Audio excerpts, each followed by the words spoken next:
हम एक बहुत ही रोमांचक खबर पर बात कर रहे हैं, शुभांशु शुक्ला की ऐतिहासिक अंतरिक्ष यात्रा। हाँ बिल्कुल।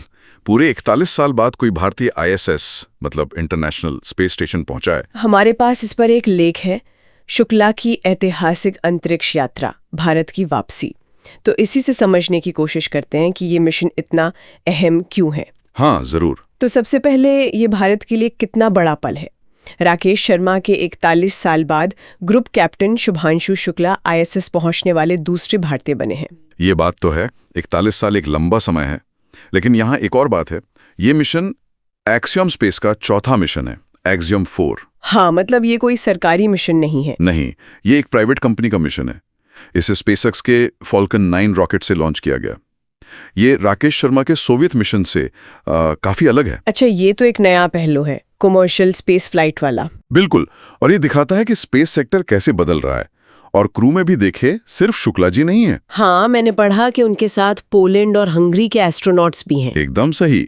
पोलैंड के स्लॉस उज़नान्स्की और हंगरी के टिबोर कापू, इन देशों के लोग भी दशकों बाद स्पेस पहुंचे हैं। तो ये तो एक तरह से अंतर्राष्ट्रीय सहयोग भी दिखा रहा है। हाँ, और कमर्शियल स्पेस फ्लाइट की बढ़ती भूमिका का एक अच्छा उदाहरण है ये। क्रू की कमांडर भी काफी अनुभवी हैं, पेगी विल्सन। हाँ, वो एक बहुत बड़ा नाम है स्पेस एक्सप्लोरेशन में। और लॉन्च भारतीय समय के हिसाब से दोपहर 12:01 पर हुआ। लखनऊ में उनके स्कूल में, घर पर काफी इमोशनल माहौल था। जाहिर है, पूरे देश के लिए गर्व का पल था। लॉन्च के लगभग 10 मिनट बाद ही जब वो ड्रैगन कैप्सूल ऑर्बिट में पहुंचा, शुक्ला का पहला संदेश आया। हाँ, क्या कहा उन्होंने? पहले तो इंग्लिश में कहा, ये एक शानदार सफर था।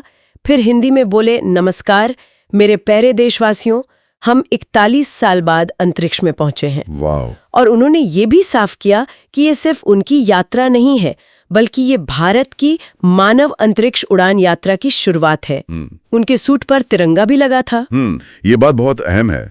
उन्होंने इसे पर्सनल अचीवमेंट से ज्यादा एक नेशनल माइलस्टोन की तरफ पेश किया। सही। ये दिखाता है कि स्पेस मिशंस का सिंबॉलिक महत्व अभी भी कितना गहरा है देशों के लिए, भले ही अब प्राइवेट कंपनियां भी इसमें शामिल हो गई हों। अच्छा, अब आगे क्या प्लान है?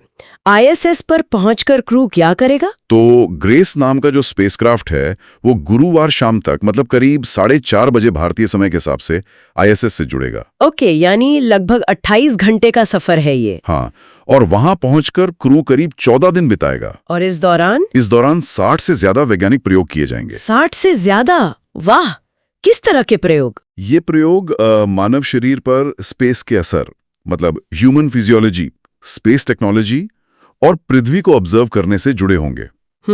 और ये डेटा खासकर भारत के अपने गगनयान कार्यक्रम के लिए बहुत अहम हो सकता है। गगनयान, हाँ, भारत का अपना ह्यूमन स्पेस फ्लाइट मिशन। बिल्कुल। गगनयान के लिए ये जानना जरूरी होगा कि लंबे समय तक माइक्रोग्रेविटी में रहने पर भारतीय अंतरिक्ष यात्रियों पर क्या असर होता है। हाँ, और ये डेटा उसी में मदद करेगा। सही बात है। अच्छा, एक और थोड़ी हल्की फुल्की बात भी थी, खाने को लेकर। हाँ, ये भी काफी इंटरेस्टिंग है। क्रू अपने साथ अपने अपने देशों का पारंपरिक खाना ले गया है। क्या ले गए हैं शुक्ला? वो भारतीय करी, चावल और आम का रस ले गए हैं।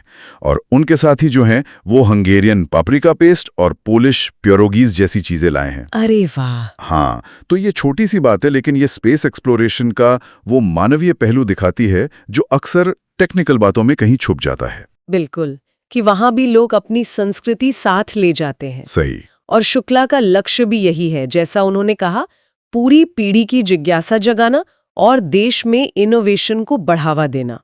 उन्होंने कहा कि ये यात्रा सभी 1.4 अरब भारतीयों की है। इस उड़ान ने वाकई भारत की स्पेस एम्बिशन को एक नई एनर्जी दी है। निश्चित रूप से। सुनने में आया है कि आईएसएस पर रहते हुए कुछ आउटरीच इवेंट्स भी प्लान किए गए हैं। शायद प्रधानमंत्री से भी बात हो। हाँ, हो सकता है। ये मिशन भारत के स्पेस प्रोग्राम के लिए एक कैटलिस्ट यानी उत्प्रेरक की तरह काम कर सकता है।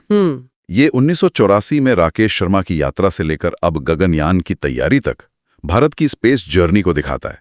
कैसे भारत धीरे धीरे अपनी क्षमताएं बढ़ा रहा है और अब प्राइवेट सेक्टर के साथ मिलकर भी काम कर रहा है। तो कुल मिलाकर शुभांशु शुक्ला की ये यात्रा सिर्फ एक व्यक्ति का अंतरिक्ष पहुंचना भर नहीं है।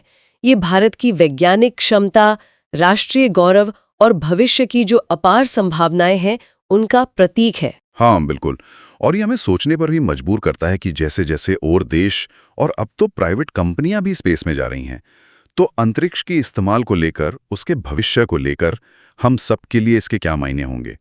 ये एक बड़ा सवाल है जिस पर हमें सोचते रहना होगा।